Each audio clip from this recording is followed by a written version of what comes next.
Good morning विद्यार्थी मित्रों। आज हम इकाई 3 जरा मुस्कुराइए के अभ्यास के प्रश्नों की चर्चा करेंगे। प्रश्न 1, सामयिकों अखबारों में से चुटकुले पढ़िए और कक्षा में सुनाइए। आपने जो चुटकुले सुने या पढ़े हो उन्हें लिखिए। विद्यार्थी मित्रों, मैंने आपको अगले क्लास में यह होमवर्क दिया था कि आपको सामयिकों अखबारों में से चुटकुले अपनी हिंदी की कॉपी में लिखना है। मुझे आशा है कि आपने लिख दिया होगा। तो अब हम प्रश्न 2, निम्नलिखित परिच्छेद में से मुहावरे ढूंढिए और उनके अर्थ देकर वाक्य में प्रयोग कीजिए। प्रश्न की चर्चा करेंगे।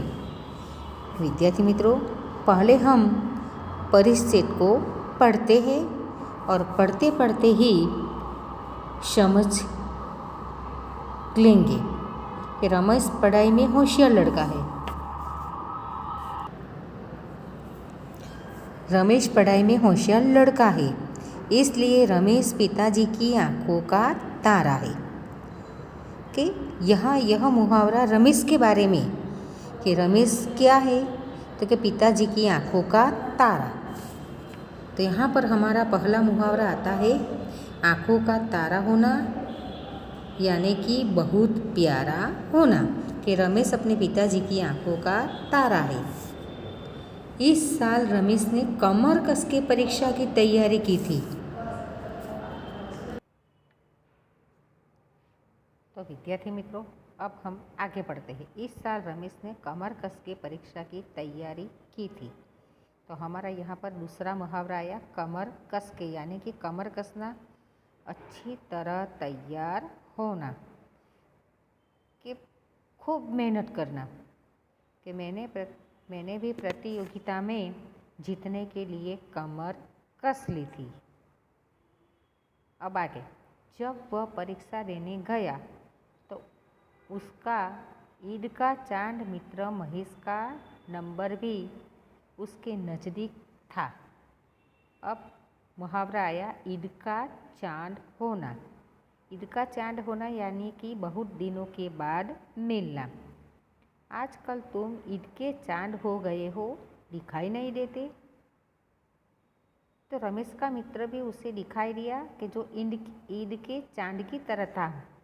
कि रमेश का मित्र कौन था? महेश। कि वह ईद की चांद की तरह, कि ईद का चांद कभी कभी ही दिखाई देता है, रोज़ नहीं दिखाई देता। इसीलिए उसके कभी कभी दिखने वाले मित्र के बारे में कहा ईद का चांद होना, यानी कि बहुत दिनों के बाद मिलना। महेश आस्तीन का सांप निकला। कि अगला मुहावरा आया आस्तीन का सांप, यानी कि कपटी मित्र। मित्र बनकर शत्रु जैसा व्यवहार करना। कि मित्र तो था, लेकिन कैसा मित्र था? कपटी मित्र। आस्तीन का सांप यानी कपटी मित्र, अथवा तो मित्र बनकर शत्रु जैसा व्यवहार करना। कि मैंने मनोज पर पूरा विश्वास किया, लेकिन वह आस्तीन का सांप निकला और वह अध्यापक की नज़र चुरा के रमेश की कॉपी में से नकल कर रहा था। कि नज़र चुरा के, यानी कि नज़र चुराना, किसी का ध्यान न जाए इस तरह काम करना। कि रमेश का मित्र महेश कैसा निकला? कि आस्तीन का सांप, यानी कि कपटी। वह नज़र चुरा कर रमेश की कॉपी में से नकल कर रहा था। कि नकल चुराना, किसी का ध्यान न जाए इस तरह काम करना। कि अपराधी पुलिस की नज़र चुरा कर भाग गया। कॉपी उस वक्त अध्यापक ने देखा और वे आग बबूला हो गई। आग बबूला होना यानी बहुत ही क्रोधित होना। कि अध्यापक ने देख लिया महेश को रमेश में से कॉपी करते हुए, तो अध्यापक आग बबूला हो गया, कि बहुत क्रोधित हुआ।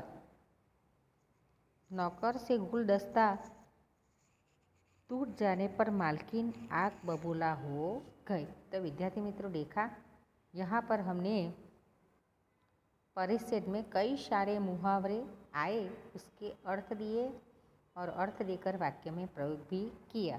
तो विद्यार्थी मित्रों, यह आपको अपनी कॉपी बुक में लिखना है। अब हमारा प्रश्न आता है तीसरा कि रेखांकित शब्दों के लिंग बदलकर वाक्य फिर से लिखिए। तो हमारा पहला वाक्य है, मेरे दादाजी यात्रा पर गए हैं। यहाँ रेखांक कहाँ खींची गई है? तो दादाजी पर। तो हमें दादाजी का लिंग परिवर्तन करना है। दादाजी तो दादी जी, लिंग परिवर्तन क्या होगा? दादी जी। तो मेरी दादी जी यात्रा पर गई है। दूसरा वाक्य, एक आदमी ने मुझसे कहा। तो आदमी का लिंग परिवर्तन औरत। तो एक औरत ने मुझसे कहा। तीसरा वाक्य, लेखक कहानी लिख रहा है। अब विद्यार्थी मित्रों, हम लेखक का लिंग परिवर्तन करेंगे। लेखक का लिंग परिवर्तन होगा लेखिका। तो लेखिका कहानी लिख रही है। चौथा वाक्य, मेरी मालकिन का स्वभाव बहुत अच्छा है। तो मालकिन का लिंग परिवर्तन होगा मालिक। तो मेरे मालिक का स्वभाव बहुत अच्छा है। पांचवा, बारिश को देखकर मोर नाचने लगा। तो मोर का लिंग परिवर्तन होगा मोरनी, कि बारिश को देखकर मोरनी नाचने लगी। छठा, जंगल में शेर दहाड़ रहा है। तो शेर का होगा शेरनी। जंगल में शेरनी दहाड़ रही है।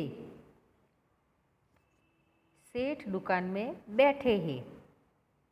सेठ का लिंग परिवर्तन सेठानी। सेठानी दुकान में बैठी है। अध्यापक पढ़ रहे हैं। अध्यापक का लिंग परिवर्तन होगा अध्यापिका। अध्यापिका पढ़ रही है। पंडित रामायण सुनाने लगे। पंडित का लिंग परिवर्तन होगा पंडिताइन। पंडिताइन लिंग रामायण सुनाने लगी। लड़का दुकान के पास खड़ा है। तो लड़का का लिंग परिवर्तन होगा लड़की, कि लड़की दुकान के पास खड़ी है। प्रश्न 4, उदाहरण के अनुसार शब्द का 4-4 वाक्य में प्रयोग कीजिए। विद्यार्थी मित्रों, यहाँ हमें एक उदाहरण दिया गया है कि घर, और घर पर से यहाँ उदाहरण में 4 वाक्य बनाए गए हैं। इस तरह हमें भी जो प्रश्न दिए गए हैं उससे 4-4 वाक्य बनाने हैं। मेरा घर पर से पहला वाक्य, मेरा घर सूरत में है। मुझे अपना घर बहुत पसंद है। मेरे घर में 3 कमरे हैं। मैं अपना घर साफ रखता हूँ। तो विद्यार्थी मित्रों, देखा कि यहाँ घर पर से हमने 4 वाक्य बनाए। इस तरह बाग, नदी, दोस्त, पसंद, कहानी, इस पर से भी हम वाक्य बनाते हैं। कि बाग पर से पहला वाक्य, बाग में फूल होते हैं। दूसरा, बाग में लड़के खेलते हैं। तीसरा, मैं रोज़ बाग में जाता हूँ। चौथा, यह बाग बहुत सुंदर है। विद्यार्थी मित्रों, यह तो मैंने सुनाए वाक्य। आप अपनी पसंद के वाक्य भी लिख सकते हैं।